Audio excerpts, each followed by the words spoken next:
High viewers, ఈరోజు ఆంధ్రప్రదేశ్లో చాలామంది ఇబ్బంది పడుతూ ఉన్నారంటే ఒకే ఒక్క కారణం, ఇసుక లేకపోవటం. ఇసుకేమన్నా భోజనమా తిని ఉండటానికి అని కొంతమంది ఎటకారం ఆడేవాళ్ళు ఉన్నారు. కానీ ఇసుక లేకుండా ఏ కార్మికుడు పని కూడా ముందుకు వెళ్ళలేని పరిస్థితి.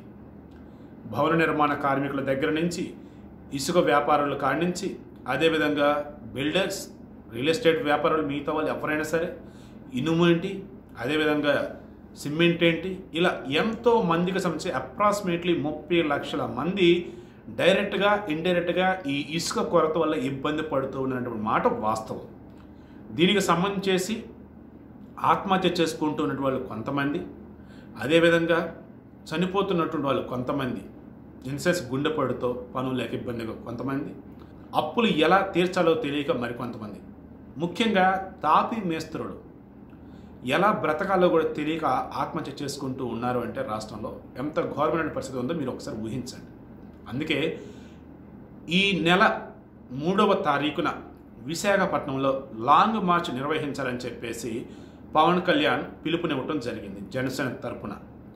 ఈ లాంగ్ మార్చ్ పిలుపు వెనుక ఉన్నటువంటి ప్రధాన ఉద్దేశం ఇసుక కార్మికుల యొక్క వ్యతలని, అదేవిధంగా ఇసుక లేకపోవటం వల్ల భవన నిర్మాణ కార్మికులు ఏ రకంగా ఇబ్బంది పడుతున్నారనే విషయాన్ని ప్రపంచానికి తెలియచెప్పాలనేది ఒకటైతే, ప్రభుత్వ వైఖరిని తప్పుబడుతూ ప్రభుత్వం యొక్క తప్పుల్ని ప్రజలందరికీ తెలియచేస్తూ జనసేన పార్టీ ఉంది ప్రజల పక్షాన పోరాడడానికి అని చెప్పాలన్నదే మెయిన్ ఇంటెన్షన్గా ఇక్కడ కనిపిస్తుంది ఈ లాంగ్ మార్చ్ వెనక.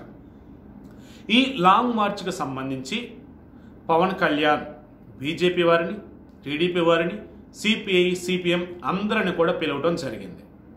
దీనికి సంబంధించేసి ఇప్పటికే విశాఖపట్నంలో జనసేన సైనికులంతా కూడా చేరుకున్నారని వార్తలు కూడా వస్తూనే ఉన్నాయి.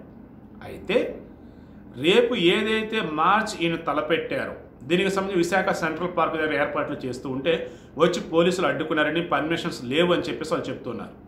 మరొక పక్క ఆల్రెడీ పర్మిషన్స్ ఇచ్చారని ర్యాలీకి అని చెప్పి మరికొన్ని వార్తలు వినిపిస్తూ ఉన్నాయి. సో ఫైనల్గా ఇక్కడ మెయిన్ థింగ్ ఏంటి అంటే, జనసేన పార్టీకి చావో రేవో అన్న వేలో రేపు ఉండబోతుంది. ఎందుకు ఈ మాట అంటూ ఉన్నాను అంటే, 2014 ఎన్నికలకు ముందే జనసేన పార్టీ ఫామ్ అయింది. జనసేన పార్టీ ఆవిర్భావాన్ని కూడా ఒక్క పవన్ కళ్యాణ్ మాత్రమే మాట్లాడటం జరిగింది. వేరే ఏ నాయకులు కనిపించలే, ఎవరు కనిపించలే. మరి 2014లో జనసేన అంటే పవన్ కళ్యాణ్ అంటే జనసేన అన్న వేళ ఆయన ఒక్కడే కనిపించి అటు టీడీపీకి, బీజేపీకి మద్దతు ఇచ్చారు. ఎందుకు మద్దతు ఇస్తున్నావు ఏంటయ్యా అన్నప్పుడు, నేను పోటీ చేసి ఓట్లను చీల్చి ఎవరినో అధికారంలో కూర్చోబెడితే నాకు ఇష్టం లేదు. చంద్రబాబు నాయుడు మంచి విజన్ ఉన్న నాయకుడు, అదేవిధంగా ఆయనకి గొప్ప అనుభవం ఉంది. ఇటువంటి వ్యక్తి రాష్ట్రానికి ముఖ్యమంత్రి అయితే బాగుంటుంది అని చెప్పి ఆ రోజు బహిరంగానే మద్దతు ఇచ్చి ప్రచారం కూడా చేశాడు పవన్ కళ్యాణ్. దానివల్ల టీడీపీ, బీజేపీ కూడా గవర్నమెంట్ ఫామ్ చేయడం జరిగింది. కానీ ఆ తర్వాత ఫస్ట్ టైం టీడీపీకి జలకిచ్చాడు పవన్ కళ్యాణ్. అంటే రాజధాని భూముల విషయంలో బలవంతంగా భూములు లాక్కుంటున్నారని చెప్పి వైసీపీ వాళ్ళు హడావుడి చేస్తే అది నిజమా అబద్ధమా అని తెలుసుకునేందుకు రాజధాని పరిసర ప్రాంతాల్లో పవన్ కళ్యాణ్ పర్యటించడం జరిగింది. ఆ టైంలో కొంతమంది మా భూములు మేము సొంతంగా ఇష్టపడి ఇచ్చాము, ప్రభుత్వం లాక్కోలేదు, కేవలం ఎక్కడైనా ఒకళ్ళిద్దరు ఉండొచ్చు, వాళ్ళు కూడా తర్వాత ఇష్టంగానే భూములు ఇచ్చారు, కేవలం వైసీపీ వాళ్ళు చేస్తున్న ఆరోపణలు ఇవన్నీ అని చెప్పేసి ఆ రోజు పవన్ కళ్యాణ్ స్వయంగా తెలుసుకుని ఆ తర్వాత ప్రెస్ మీట్ పెట్టి మరీ చెప్పాడు. ఇప్పటికైనా సరే ఎవరైనా రైతులు కనుక ఇవ్వకపోతే బలవంతంగా మొత్తం మీరు లాక్కోవద్దు అని చెప్పేసి అక్కడి నుంచి డ్రాప్ అవడం జరిగింది. దాని తర్వాత ప్రత్యేక హోదా కాదు, ప్రత్యేక ప్యాకేజీ ముద్దు అని ఎప్పుడైతే చంద్రబాబు నాయుడు మాట్లాడటం జరిగిందో అప్పుడు బీజేపీని, ఇటు టీడీపీని ఇద్దరిని గట్టిగానే వేసుకున్నాడు పవన్ కళ్యాణ్. ఆ తర్వాత వద్దనో కిడ్నీ సమస్య విషయంలో పవన్ కళ్యాణ్ ఏవైతే సలహాలు, సూచనలు ఇచ్చారో ఆడికి పర్యటన చేశాడు పవన్ కళ్యాణ్. ఇమీడియట్గా గవర్నమెంట్ స్పందించింది. వద్దను కిడ్నీ బదులు సంబంధించి డయాలసిస్ సెంటర్లు ఏర్పాటు చేశారు, వాళ్ళకి కొంత అమౌంట్ కూడా ఇవ్వడం జరిగింది. ఇదంతా ఓకే. మరి ఆ తర్వాత పవన్ కళ్యాణ్ ఏంటి అన్నప్పుడు ఎన్నికలు రాబోతూ ఉన్నాయి, సొంతంగా ఎన్నికలకు వెళ్తే బాగుంటుందని అనుకోవటం, టీడీపీతో మద్దతు లేదు, వైసీపీతో అసలు మద్దతు ఆలోచనే లేదు, బీజేపీతో దూరంగా ఉన్నాం ఈ వేళ చెప్పేసి సిపిఐ, సిపిఎం, బీఎస్పీ, అదేవిధంగా జనసేన ఈ 4 కలగలిసి ఎన్నికలకు వెళ్ళడం జరిగింది. ఎప్పుడైతే పవన్ కళ్యాణ్ సొంతంగానే పోటీ చేయబోతున్నాడని తెలియగానే చాలామంది గతంలో మంత్రులుగా చేసిన వాళ్ళు, తర్వాత ఎమ్మెల్యేలుగా చేసిన వాళ్ళు, ఎంపీలుగా చేసిన వాళ్ళు అంతా కూడా పవన్ కళ్యాణ్ సైడ్ చూడటం జరిగింది.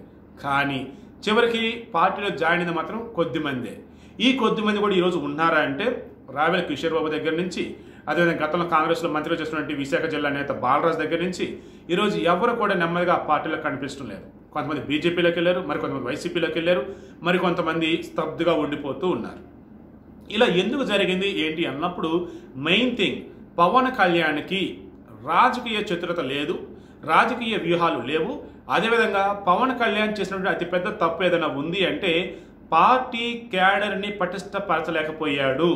2019 ఎన్నికల్లో ఘోర ఓటమిని చవిచూసి ఆయన పోటీ చేసిన 2 చోట్ల కూడా 2వ స్థానంలోనే మిగిలిపోయినాడు అంటే కేవలం పార్టీ క్యాడర్ మీద దృష్టి పెట్టకుండా ఎన్నికలకు ముందు మాత్రమే ఎమ్మెల్యే అభ్యర్థులను ప్రకటించి హడావుడి చేయటం తప్ప చేసింది ఏమీ లేదు. అదేవిధంగా నాదెండ్ల మనోహర్ లాంటి స్పీకర్గా చేసినటువంటి వ్యక్తి పవన్ కళ్యాణ్తో పాటు ఉన్నా సరే ఆయన ప్రభావం చూపింది చాలా తక్కువ. పవన్ కళ్యాణ్ ఒక్కడే అంత అన్నట్టుగా ఉన్నాడు. ఆయన కొన్ని కమిటీలు వేసినా ఎన్ని వేసినా సరే దానివల్ల లాభం చేకూరింది ఆ పార్టీ కంటే లాభం చేకూరకపోగా ఇంకా నష్టాన్ని చేకూర్చింది. ఎందుకంటే ఎప్పుడు ఏ పార్టీతో ఉంటున్నాడో ఏంటో తెలియటం లేదు. దానివల్ల ప్రచారాన్ని కావచ్చు, మిగతా విషయాలు కావచ్చు, ఏవి ఎక్కువ హైలైట్ చేయాలో కూడా అర్థం కాని పరిస్థితి ఏర్పడిందని చాలామంది అభ్యర్థులు కూడా బహిరంగ చెప్పైనా లోపల చెప్తున్నారు. మరొక పక్క డబ్బు మద్యం నేడు ఏరులే పారుతూ రాజకీయాలను చేస్తున్నటువంటి ఈ టైంలో డబ్బు మద్యానికి దూరంగా ఉంటూ రాజకీయ ప్రచారం మాత్రమే చేస్తూ పేదలకి సీట్లు ఇచ్చినటువంటి వ్యక్తిగా ఖచ్చితంగా పవన్ కళ్యాణ్ మెచ్చుకొని తీరాలి. కానీ ప్రజలు ఎవరైతే ఓట్లు వేయడానికి సిద్ధపడ్డారో వారు ఎక్కువగా డబ్బు ఎవరిస్తున్నారు, మన అవసరాలు ఎవరు తీరుస్తున్నారు, ఈ వేళ ఆలోచించారు. మరికొంతమంది స్థానికంగా వీరి వల్ల మనకు లబ్ధి చేకూరుతుందా లేదా ఈ లెక్కలు వేశారు. సో ఈ రాజకీయ ఎత్తుగడలు వేసే విషయంలో పవన్ కళ్యాణ్ ఫెయిల్ అయ్యారనే చెప్పాలి.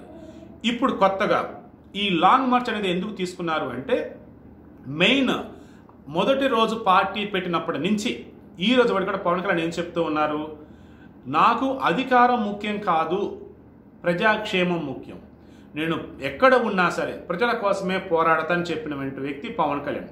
అందులో భాగంగానే ఈరోజు ఇసుక కొరత వల్ల ఎంతమంది చనిపోతున్నారు, ఎంతమంది రోడ్డున పడ్డారు, అన్నా క్యాంటీన్లు మూసివేశారు. సో పేదోడు వెళ్ళి తిందామంటే తిండి లేక, పని చేద్దామంటే పని లేక, ఈ రకంగా ఉంటే ఏం చేయాలి ఏంటి, అసలు ముఖ్యమంత్రి గారు అసలు ఏం చేస్తున్నారు. సో ఇవన్నీ కూడా ప్రశ్నించడమే ఈ లాంగ్ మార్చ్ యొక్క ప్రధాన ఉద్దేశం. ఈ లాంగ్ మార్చ్ ప్రధాన ఉద్దేశం ఇదైతే ఇంకో రాజకీయ ఉద్దేశం ఏంటి అంటే జనసేన ఉంది అని ఉనికిని చాటుకోవాలన్నా ఎన్నికల ప్రచారం అప్పుడు ఏ రకంగా అయితే ఈయనతో కార్యకర్తలు కావచ్చు, మిగతా వారు కావచ్చు వచ్చారో అదే వేలో ఇప్పుడు కార్యకర్తలు వస్తారా, జనాలు వస్తారా, ప్రభుత్వం మీద వ్యతిరేకత ఉన్న వాళ్ళంతా ఈయనతో కలిసి వస్తారా పార్టీలకు అతీతంగా అనేది ఇక్కడ చూడాలి. ఎందుకంటే పవన్ కళ్యాణ్ చెప్పడం ఏంటంటే పార్టీలకు అతీతంగా అందరూ స్పందించాలని లేఖలు రాయటం, ఫోన్లు చేయడం కూడా చేశారు. దీనికి టీడీపీ అధినేత చంద్రబాబు నాయుడు సైతం స్పందించి తమ పార్టీ ముఖ్య నాయకులు వస్తారని ఈ లాంగ్ మార్చ్లో పాల్గొంటారని చెప్పడం జరిగింది. బీజేపీ రాష్ట్ర అధ్యక్షుడు కన్నా లక్ష్మీనారాయణ కూడా ఈ ర్యాలీకి మద్దతు తెలపడం జరిగింది. వారు కూడా సంఘీభావం తెలిపారు. ఇక సిపిఐ సిపిఎం వాళ్ళు కూడా మద్దతు తెలిపారు. కానీ బీజేపీ వస్తుంది కాబట్టి మేము రావటం లేదు అని చెప్పేసి వాళ్ళు చెప్పారు. కానీ ర్యాలీకి మద్దతు ఉంటుంది, కానీ వాళ్ళు మాత్రం పార్టిసిపేట్ చేయరు, వాళ్ళు రారని చెప్పారు. సో నెమ్మదిగా కమ్యూనిస్ట్ పార్టీలు డ్రాప్ అయినట్టే. మరి బీజేపీ నుంచి ఎవరు వస్తారు, అదేవిధంగా బీజేపీ కార్యకర్త వస్తారా లేదనేది డౌట్. మరి చంద్రబాబు నాయుడు చెప్పినట్టు టీడీపీకి సంబంధించేసి ఎవరు వస్తారు, అదేవిధంగా కార్యకర్తలు టీడీపీలకు సపోర్ట్ చేస్తారా లేదనేది డౌట్. ఎందుకంటే ఇప్పటికే ఇటు అధికార పార్టీ ఎవరైతే ఉన్నారో వైసీపీ వాళ్ళు ఒక మాట అంటూ ఉన్నారు, ఏదో ఫోన్ చేసి ఇన్వైట్ చేయడం ఎందుకు, లేదంటే లేఖలు రాయటం ఎందుకు, మీరు టీడీపీలో ఒక పార్టీ కదా, బీజేపీలో ఒక పార్టీ కదా, పేరుగా మీరు ముగ్గురు విడివిడిగా ఉన్నారు కానీ మీ ముగ్గురు ఒకటేలే. సో ఈ లాంగ్ మార్చ్ యొక్క ఉద్దేశం కూడా ఏంటి అంటే రానున్నటువంటి లోకల్ బాడీ ఎలక్షన్స్లో ముగ్గురు కలిసి పోటీ చేద్దామంటే ఆలోచనతో ప్రజలకు సంకేతం ఇవ్వడం కోసం, ప్రభుత్వం మీద లేనిపోయిన ఒక నెపాన్ని నెడతం కోసమే ఈరోజు మీరు ఈ రకంగా లాంగ్ మార్చ్కి పిలుపునిచ్చారు తప్ప వేరేది ఏమీ కాదు. పెద్దగా మీరు చేసేది ఏమీ లేదు. రేపు మీ లాంగ్ మార్చ్లో ప్రజలు కావచ్చు, కార్యకర్త కావచ్చు, వారు మీతో ఉండేది కూడా చాలా తక్కువ అన్న వేలో వీళ్ళు మాట్లాడుతున్నారు వైసీపీ వాళ్ళు. దీంతో రేపు లాంగ్ మార్చ్లో ఎక్కువ ప్రజానికం స్వచ్ఛందంగా కనుక వస్తే ఖచ్చితంగా జనసేన పార్టీ ఉన్నట్టే, తన ప్రభావాన్ని నిలుపుకున్నట్టే. అదేవిధంగా రానున్న లోకల్ బాడీ ఎలక్షన్స్లో ఏ రకంగా ముందుకు వెళ్ళాలన్న వేళ పవన్ కళ్యాణ్ ఆలోచించడానికి, స్టెప్స్ వేయడానికి ఇది మంచి ఊతం ఇచ్చినట్టు అవుతుంది. మరొక పక్క అటు వైసీపీ ఒక్కదాన్ని ఒకటి చేసి మిగతా పార్టీలన్నీ మరలా జట్టు కట్టినట్టు అవుతుంది. సో మొత్తంగా చూసుకుంటూ ఉన్నప్పుడు పొలిటికల్గా జనసేనని నిలబెట్టేటువంటి ఏదైతే లాంగ్ మార్చ్ ఉందో ఇది పొలిటికల్గానే కాకుండా రాష్ట్ర ప్రజలకు ఇబ్బందులు పడుతున్నటువంటి ఇసుక కొరత ఏదైతే ఉందో దాని నుంచి బయటపడే అవకాశాలు కూడా ఎక్కువ కనిపిస్తుంది. ఎందుకంటే ఒకవేళ ఈ లాంగ్ మార్చ్ కనుక సక్సెస్ అయితే ఖచ్చితంగా అధికారంలో ఉన్నటువంటి పార్టీ కావచ్చు, నాయకులు కావచ్చు, వీళ్ళని త్వరగా దృష్టి పెడతారు దేని మీద, ఇసుక కొరత మీద. దాంతో ఇసుక వారసులను ఏదైతే అన్నారో అవి ఇంకా స్పీడప్ చేసేసి ఇసుక అన్నది వీళ్ళని త్వరగా అందరికి అందించడం జరుగుతుంది. దానివల్ల ఎవరైతే ఇప్పుడు ప్రజలకు ఇబ్బందులు పడుతున్నారో వారు ఇబ్బంది నుంచి గట్టెక్కించినట్టు అవుతుంది. సో రెండు విధాలు కూడా రేపు ర్యాలీ కనుక సక్సెస్ అయితే అటు ప్రజానికానికి ఇటు జనసేనకి ఇద్దరికి యూజే. మరి జనసేన రేపు సక్సెస్ అవుతుందా లేదా అన్నది చూడాలి. ఎందుకంటే నిజంగానే జనసేనకి రేపు లాంగ్ మార్చ్ చావో రేవో అన్న విధంగానే ఉండబోతోంది.